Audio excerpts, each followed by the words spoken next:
"What are you doing there, old man?" In the spring of my junior year of high school, I found an old man who was being harassed by students from another school in a park at night. I just called out to him as if I were talking to my father or someone I knew. The three of them looked at me and said, "Forget it, let's go," and they left. 15 years have passed since then, and I never thought that I would meet this old man again like that. My name is Clifford. I'm a 32-year-old office worker. I work for a construction company. My father died in an accident when I was very young, and I lived with my mother. When I entered junior high school, all of a sudden, my mother brings a man whom I didn't know. "He's your father from today." That's how she introduced him. My stepfather was a banker and seemed to have some assets. Just when I thought I could escape from poverty, my stepfather started to treat me like an obstacle. That's right, I'm an obstacle to him. I started to hate coming home, and I became more and more depressed. My grades, which had been reasonably good, took a nosedive, and I enrolled in a high school that was considered a low-ranked school. My test scores were always just barely above the passing mark. After school, I hung out in the streets, got into fights, and I think now that I wasted a lot of time. Then one day, I saw an old man getting harassed by students from another school at a park where I stopped by. At first glance, they seemed to be serious-looking high school students, but it seemed that they were begging this old man for money. I was somewhat annoyed and called out to him, "What are you doing there, old man?" Then, the group of 3 students looked at me and ran away. The old man was in a suit, but he did look like he was coming home from work. He doesn't move, even after they leave. Ah, there are many like him, so you might get duped. I talked to him anyway, and he says in a small voice, "Oh, thank you." I thought, just what is up with this old man? But I was curious about him, so I sat down next to him. He was obviously acting strange, and I couldn't leave him alone. But I couldn't find anything to say to him, so I started to tell him about my life. I had never told anyone my story before, but I do so on a whim. After we finished, I asked him, "And what about you?" He told me that he had been laid off and was wondering what he was going to do, even thinking that if he disappeared, the insurance money would be paid and his family would be able to live without him. He also told me that he has a daughter the same age as mine. The moment I heard that, I thought, huh? Have you ever imagined what their life will be like after you're gone? Look at me. Do you want this to happen to your daughter? I yelled at him. That's when he looked at me for the first time, and for some reason he thanked me. "I've got a job I'd like to do." So I said, "Then why don't you take a chance?" He looked at me again and nodded his head. A few months later, I was killing time at my usual park when someone approached me from behind. It was him. "Thank you, Clifford. Thanks to you, I've been able to start the job I've always wanted. I remember that I hadn't told you my name at that time," he says, and his face looked bright. I didn't understand at the time, but he is a licensed architect, and his dream was to be an architectural designer. But he was forced to join the same company because his parents worked for a big company. That company is where he was laid off. When he was laid off, his parents had already retired, and there was nothing he could do. Now, this old man has joined an architectural firm and started a new path. At that time, I wondered what my dream was, but nothing came to my mind. I didn't go to high school, and I don't know how I will live in the future. But I surely want to get out of this house right now. I don't want to live with that stepfather and my mother who has changed. When I told him that, the old man said, I could introduce you to a construction worker with company housing, but why don't you finish high school first? A few days later, however, I had a big fight with my stepfather. What's the matter with you? You dyed your hair, and if you won't even go to school, just quit it. Think of what the neighbors will say. You're really an embarrassment. He was yelling at me so one-sidedly, and so Then, I'll get out. I'll quit this place too. My mother used to be on my side, but now she's on my stepfather's. I don't know if she likes him or she's just trying to make a living, but I don't like it either. Clifford, listen to your father. I never thought of him as a father. At first, I was happy to have a father, but that feeling was quickly shattered when he treated me like an obstacle. I ran out of the house and found myself in front of the architectural office where the old man said he worked. After a while, people came out from inside the office, maybe because they had finished their work. The old man noticed me. Can I do the job you were talking about? His eyes widened, but after hearing my story, he contacts the company. I'll introduce you, but only on the condition that you tell your parents about it. Besides, the nearest company housing is in the next town. He confirms my intention with these words. My intention is firm. When I told my mother, she gave me a complicated look, but my stepfather said, Get the hell out of here! Get the hell out of school too! You good for nothing! Later that day, the old man said, Just tell them you're referred to the company by Aaron Jones. He gives me his business card and sends me on my way. I quit school and started working as a construction worker in a company housing complex in the next town. A few years later, I worked hard at the construction site, but my seniors encouraged me to study in my spare time and get more and more certifications. So now, I have a good salary and my own dream. It's to become an architectural designer. I had received a business card from Aaron Jones, but it had been more than 2 years since I contacted him, thinking that I had finally settled down in my work. However, when I contacted the company number on the card, I was told that Aaron Jones had left the company. No other phone number was listed. I thought of asking the president of the company, but there was no way an ordinary employee like me could get familiar with the president, and we never spoke again. Whenever there is more than enough manpower on site, I go into the office and study a lot of things. A few days ago, a new manager came into the office, but this manager denies my existence. What is a worker like you doing?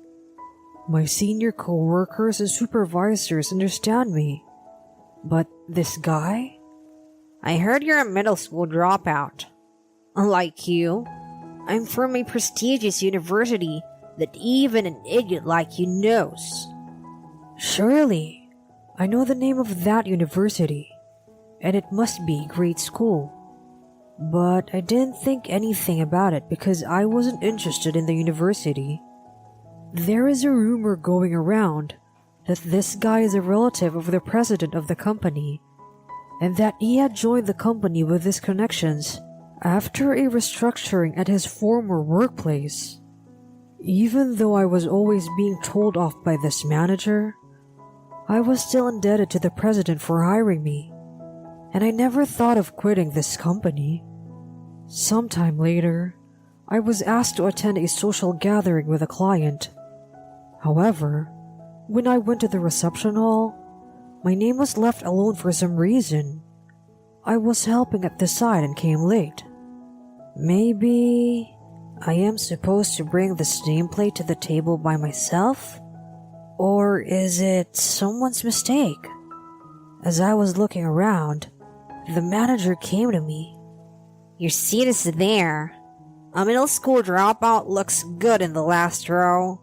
You can be useful sometimes, even if you have a middle school education. You can be an order taker. He grinned at me. Then, a senior came up to me. Sir, please cut him some slack. Clifford will sit with us at our table.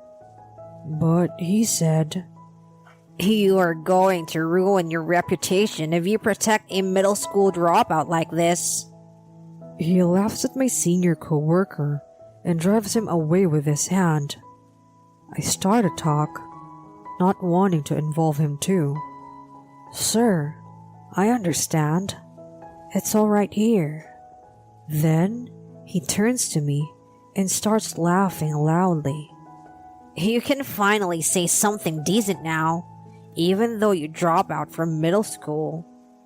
I was annoyed, but I didn't want to make a scene at a social gathering. While I was thinking so, I heard footsteps behind me. The manager turns toward the footsteps and says, Boss! I turned around and saw the person who he called boss. You're Clifford, right? He looks at me. As I stare at his face, my manager says in a whisper to me, How does the president of her business partner know you? At that moment, I finally realized who it was and opened my mouth, ignoring him. Mr. Aaron Jones? Thank you for your help last time. I'm so sorry I didn't get back to you. Yes, this is the man who gave me the job. Aaron Jones has been independent for about 10 years now, and is now designing buildings and shopping malls. He was not at all angry that I couldn't contact him, and said he was glad I was still working at the same company. Then the manager ignored this and said, This middle school dropout doesn't know his place. He just goes in and out of the office now. Really? A middle school dropout nowadays? Sure, I can believe it.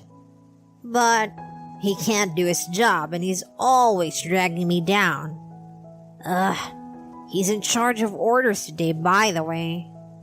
Mr. Jones ignored the manager and looked at me, and with a calm expression on his face, he said, We wouldn't be here today if it weren't for you. The manager looked at me with a grim look. What's the meaning of this? A middle school dropout like you can't help the boss. Mr. Jones laughed. What's wrong with a middle school diploma? I am indebted to Clifford. You dropped out from a prestigious university, didn't you? You mentioned that before when we were chatting. But you can tell a lot about a person's character and common sense from his or her academic background. My manager, who was puzzled by Mr. Jones' words, stared at me and started talking. Why would the boss be indebted to you? I explained to him, who is obviously in a bad mood. It's not so much that he owes me anything. I just got rid of some bad guys. He looks confused. Mr. Jones says, That's not all. If it weren't for Clifford, I wouldn't be where I am today. In fact, I might not even be here. Clifford saved my life. I was a little embarrassed by his words. I am glad that someone like me could be of help to someone else. While I was talking to Mr. Jones, the manager got angry because he didn't like that he was being ignored. You're just a middle school dropout, but you're acting as if you're my boss. What are you talking about? He's the president of our client. You're not the one he should be talking to. I couldn't help but say, I'm sorry, but he keeps on going. Why is a middle school dropout like you in my company? I can't believe you're in the same company with an elite like me. You're useless anyway. The manager blames me one-sidedly. He smirked when he said that. But a middle school dropout like you won't have any place to go if you quit my company. It's really miserable to be uneducated, isn't it? My boss takes this opportunity to make fun of me for being a middle school dropout. I was trying to bear it, but he looked at Mr. Jones and tapped me on the shoulder. I wonder why our boss hired such a poor dropout. A middle school dropout like him is a waste of money. At that moment, my anger exploded. After all, it was Mr. Jones who introduced me to this company. The way he said it sounded like he was making fun of Mr. Jones too. Sir, it was Mr. Jones who introduced me to this company. He introduced me to a company where a middle school dropout like me can work regardless of my academic background. It is true that I am a middle school dropout, but I am doing my job well. I have been working hard all my life because I don't want to disgrace the president who hired me and Mr. Jones who introduced me to this company. But my manager doesn't stop. Even so, a middle school dropout working hard can't compete with the elites. I bite my lip. Just then, Mr. Jones interrupted me. I heard from your president that Clifford is doing very well. He says he's been a great help. I did not contact Clifford directly because I did not want to disturb him, but I often had a chance to talk with the president, so I asked him how Clifford was doing. It seems that the president is now relying more on Clifford than you, the manager. I was glad to hear that. My boss's face turns red and he yells at me. You're a middle school dropout. Are you kidding me? I said back, my education may be like that, but I've been in this business longer than you, who recently got a new job just because of your connections. And I am certified, but you are not. And I heard that you failed the certification test the other day. Mr. Jones was surprised when I said that. The certification exam? I'm sorry to hear that. Mr. Jones laughed and the manager's face turned red. Then a senior colleague who had just been chased away by the manager came up to him. You should leave it at that, sir. The reason why you got into our company, even though you came from a completely different industry, is because you're a relative of the boss, isn't it? You shouldn't disgrace the boss too much. I nodded my head, and my manager glared at me. He doesn't want to think that he can do his job better than me, a middle school dropout, right? If anything, he's the one who interferes with my work. But I would appreciate it if he would be less intrusive from now on. Mr. Jones laughed and said, I'll report this to the president of your company too. He seemed to regret making you a manager at the request of your relatives. The manager turned pale. But just then, our president came in. Mr. Jones told him what had just happened. I knew it. Being a manager was too heavy of a burden for you. You'll have to start over as an ordinary employee. The manager was crying, but the president coldly brushes his hand away. Later, The manager is really demoted to irregular employee. People around him look at him coldly. Even so, he said to me, A middle school dropout like you should quit your job. and I said back to him, "Yes, sir. Thank you for everything you've done for me." What? The manager looked blank. But after the get-together party, Mr. Jones asked me if I could work at his company. The following month, I went back to my hometown, visited Mr. Jones' office, and became an official employee there. After that, I heard from a senior colleague that our former manager was not good at his job and was ostracized by everyone around him, and that he finally quit the company because he couldn't stand it anymore. The boss told me that he was a laughingstock even among his relatives. Then I came back to my parents' house. There was a vacant lot where our house used to be. My mother, who had been in touch with me occasionally, told me that the bank where my father-in-law worked had fallen into financial difficulties and had finally been restructured. After that, my stepfather started to hurt my mother, and they divorced. My mother received alimony for the domestic violence and a share of the property, and is now living in an apartment nearby. I remember the kind mother I used to have and asked her to come back and live with me. My mother said that she had no right to do so, even if it was just for her living, because she had put me through so much hardship. But I insisted, and now we are back to our old life together. My work is going well, and now I am in charge of designing a new apartment building. I will do my best to help Mr. Jones from now